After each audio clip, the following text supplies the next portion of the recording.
Okay. ప్రపంచంలో ఒక కొత్త ఆరంభానికి, నాంది ప్రస్తావనకి, శ్రీకారం చుట్టడానికి, ముహూర్తం పెట్టడానికి, శంఖారావాన్ని ఎలా చేస్తామో, మంచి జరగడానికి శ్రీకారం చుట్టడానికి ఇటువంటి జాతికి సంబంధించినటువంటి దైవిక వస్తువులు వాడుతుంటారు. అందుకే మన పూర్వీకులు శంకరుడు మొదలుకొని మహర్షి తుల్యులైనటువంటి వ్యక్తులందరూ కూడా ఇదే గవ్వలతో పాచికలాడారు. భగవంతుని మెప్పించారు. మధుర మీనాక్షితో సహా, కంచి కామాక్షితో సహా మాటలాడారు. అంతెందుకు ఈనాడు తిరువనంతపురం అన్నటువంటి అవును. ఒక ఒక తిరువన్నామలై. ఒక ఒక ఒక ప్రత్యేకమైనటువంటి చోట పద్మనాభ స్వామి వారి యొక్క ఆలయ ప్రాంగణంలో అవును. అనంతమైనటువంటి నిధి నిక్షేపాలు ఉన్నాయని చెప్పారు. అవును.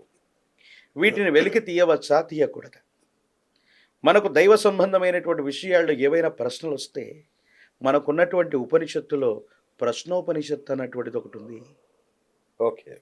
ఆ ఉపనిషత్తును చదివి ఆ భగవద్దేవత ముందు గనక మనం ప్రశ్న వేస్తే మీరు ఇందాక అన్నట్టు అవునని కానీ కాదని కానీ కొన్ని సిగ్నిఫికెన్స్ ద్వారా మనం తెలుసుకుంటాం.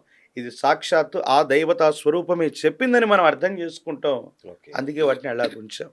ఓకే. కాబట్టి ఈ శాస్త్రం వెనుక కృష్ణమాచార్య చేస్తుందో ఈనాడు ఏదో ఆధునికంగా నేను కనిపెట్టింది కాదు. అనాదిగా వస్తున్నటువంటి సాంప్రదాయం మహర్షి తుల్యులైనటువంటి వ్యక్తుల నుంచి మనకు వచ్చిన సంపద